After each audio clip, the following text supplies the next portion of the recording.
Se eu fechar meus olhos agora, eu consigo sentir o cheiro do pão quentinho da minha mãe rondando pela casa no final da tarde.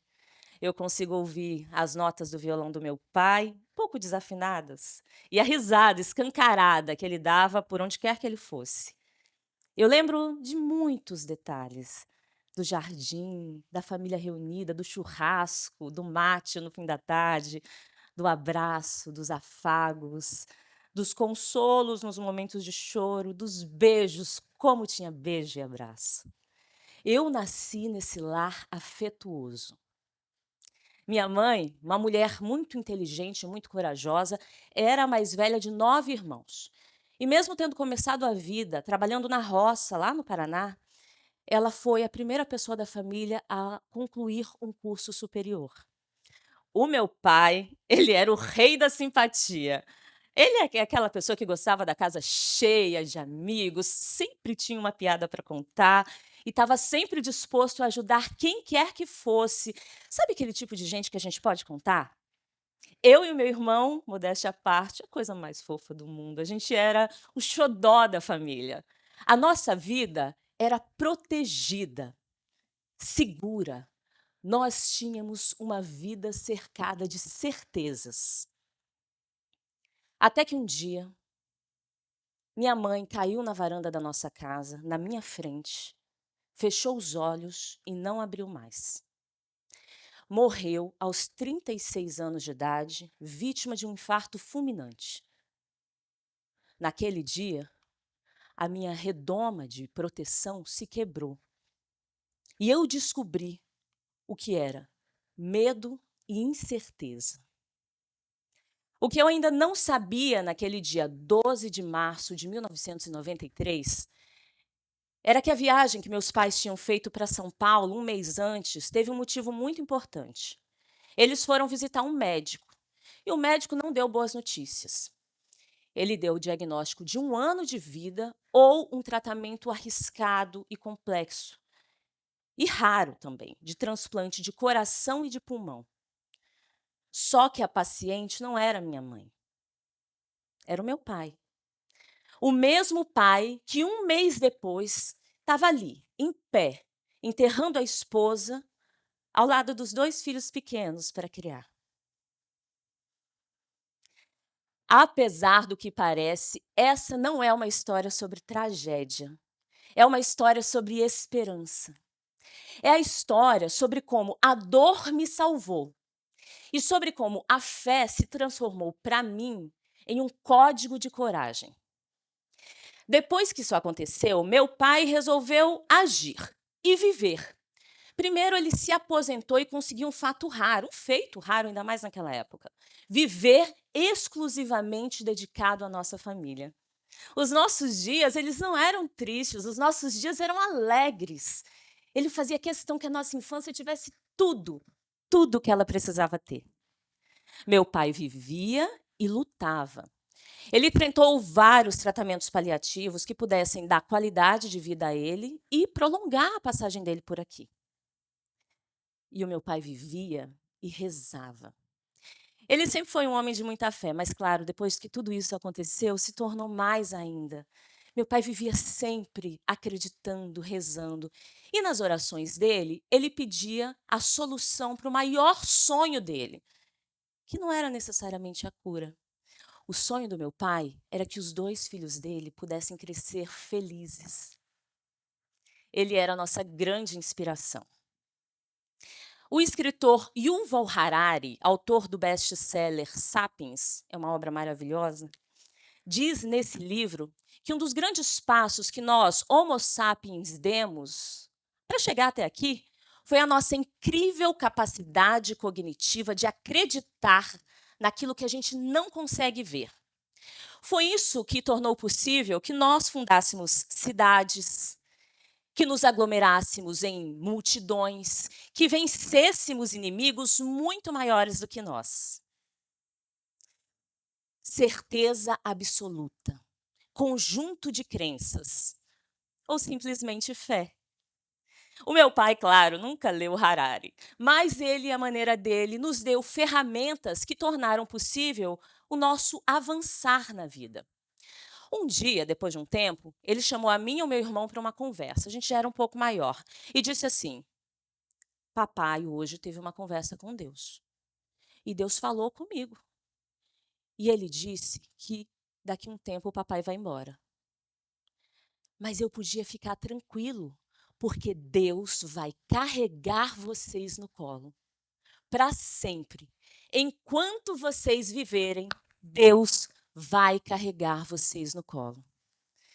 Eu consigo ver esse momento agora. Meu pai disse isso com tanta verdade, com tanta esperança, com os olhos cheios de crença absoluta. Ver aquele homem que era tanto para nós, dizendo algo tão profundo, foi avassalador na nossa vida. Naquele dia, a nossa vida, a minha e do meu irmão, ganhou uma certeza.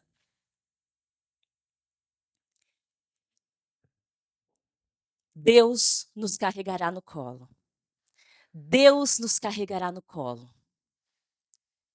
Depois de um tempo, mais precisamente 4 anos depois da morte da minha mãe, o meu pai também morreu. Mas ele deixou essa frase embutida na nossa mente como um código. Deus nos carregará no colo, Deus nos carregará no colo, Deus nos carregará no colo. Era mais do que uma promessa de consolo, era uma garantia de amparo. Nos negócios, na liderança, o que é mais importante do que uma garantia? Ela anula o risco da falha. A neurolinguística diz que um comando ou âncora positivos são capazes de reescrever o medo. O contrário de medo é coragem. O que muita gente esquece é que a coragem não é a ausência do medo. Coragem é ter a capacidade de enfrentar o medo. A promessa do meu pai não era uma superstição. Era um código embutido na nossa mente que foi capaz de reescrever o roteiro que já era pré-definido para a nossa vida. Que era o roteiro de quê? De vitimismo, de abandono, de sofrimento, de tristeza. Depois que eu ouvi isso, eu nunca mais duvidei de mim. Eu tinha certeza que daria certo. Sempre que um desafio aparecia na minha vida, eu dizia sim, eu aceitava e eu sabia que eu ia conseguir. Eu tinha certeza. E a certeza se transformava em ação. Eu agia para que aquilo acontecesse.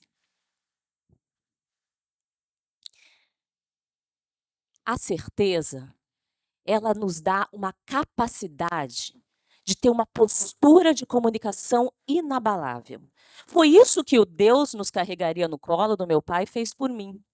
Ele me deu uma postura firme de comunicação inabalável. A partir dessa postura, eu nunca mais entrei em um ambiente duvidando que eu merecia estar nesse lugar. Quando eu chegava no lugar, eu chegava e dizia: eu mereço e eu estou aqui. Se mesmo eu, órfã, pobre, periférica, mesmo nessas circunstâncias todas, eu tinha dentro de mim uma garantia de amparo, eu agia com coragem. Eu recebia um desafio, chegava e dizia: eu estou aqui e eu vou conseguir. Eu vou vencer. A minha coragem de arriscar não era uma arrogância.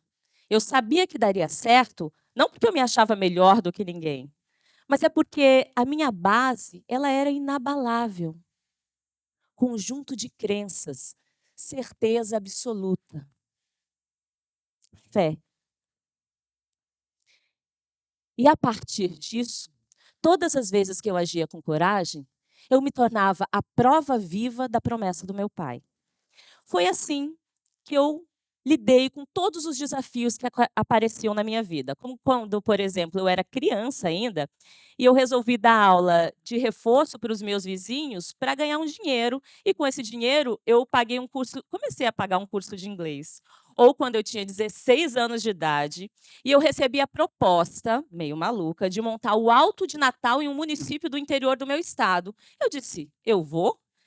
Fiz a minha mala, fui para a cidade, montei o Alto de Natal, ganhei um dinheiro, com esse dinheiro paguei o cursinho pré-vestibular que me colocou na universidade.